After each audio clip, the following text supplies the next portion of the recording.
विलय का संघर्ष करने की क्या बात है?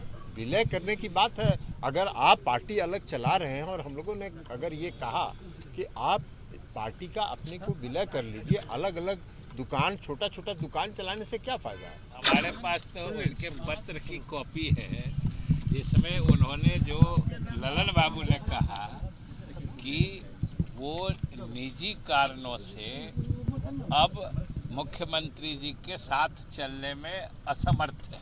पूरे देश की पार्टियां एक हो रही हैं, 17 पार्टियां आ रही हैं, पूरे देश के अलग अलग दल आ रहे हैं, इसमें झटका का कहाँ सवाल है?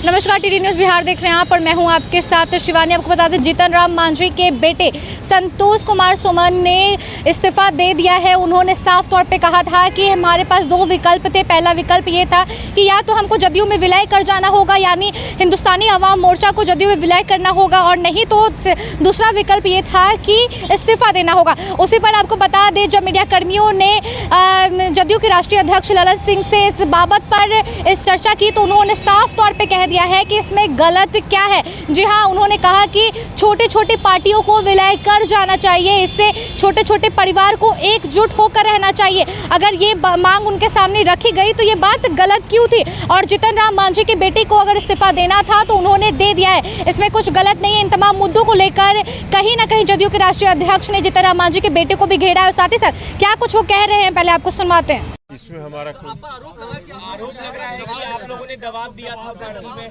कि विलय कीजिए, नहीं तो इस संघर्ष में क्या करते हो? विलय का संघर्ष करने की क्या बात है?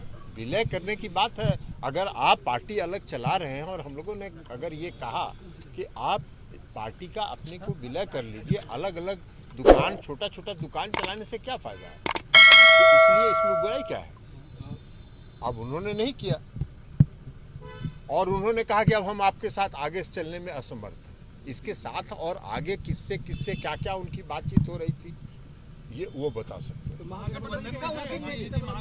आप महागठबंधन थे, इच्छा छोड़ने की उनकी थी, ये हम अभी आपको कह रहे हैं। इस्तीफा तो उन्होंने त्याग पत्र दिया।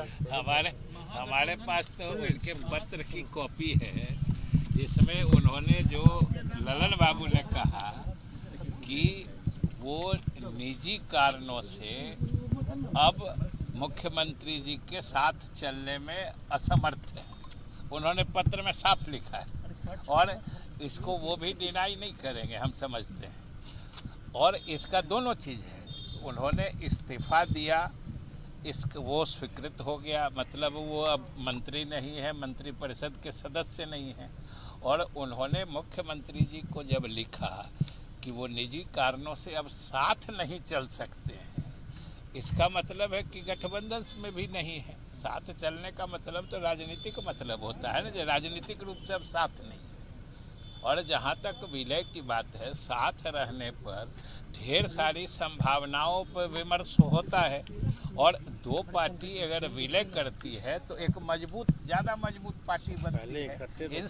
इन संभावनाओं पर तो विमर्श चलते रहता है, लेकिन उन्होंने स्वयं कहा है कि वो निजी कारणों से अब मुख्यमंत्री जी के साथ नहीं चले। तो विपक्ष की बैठक होने 23 तारीख से पहले झटका तो लगा ललन सर, ये झटका क्या है? क्या झटका है? महागठबंधन में बीजेपी करेगी, देखिए पूरे देश की पार्टियां एक हो रही हैं, 17 पार्टियां आ रही हैं, पूरे देश के अलग अलग दल आ रहे हैं, इसमें झटका का कहाँ सवाल है? जी हाँ, आपको बता दें, जीतन राम मांझी के बेटे संतोष कुमार सुमन ने जब से इस्तीफा दे दिया है नीतीश कैबिनेट से, तब से सियासत के गलियारों में हड़कंप समझ गया। जी हाँ, आपको बता दें कि ये इस्तीफे के बाद से लगातार प्रश्न चिन्ह खड़ा हो रहा है, क्योंकि दो विकल्प रखा गया था, उसमें से विलय का ऑप्शन था।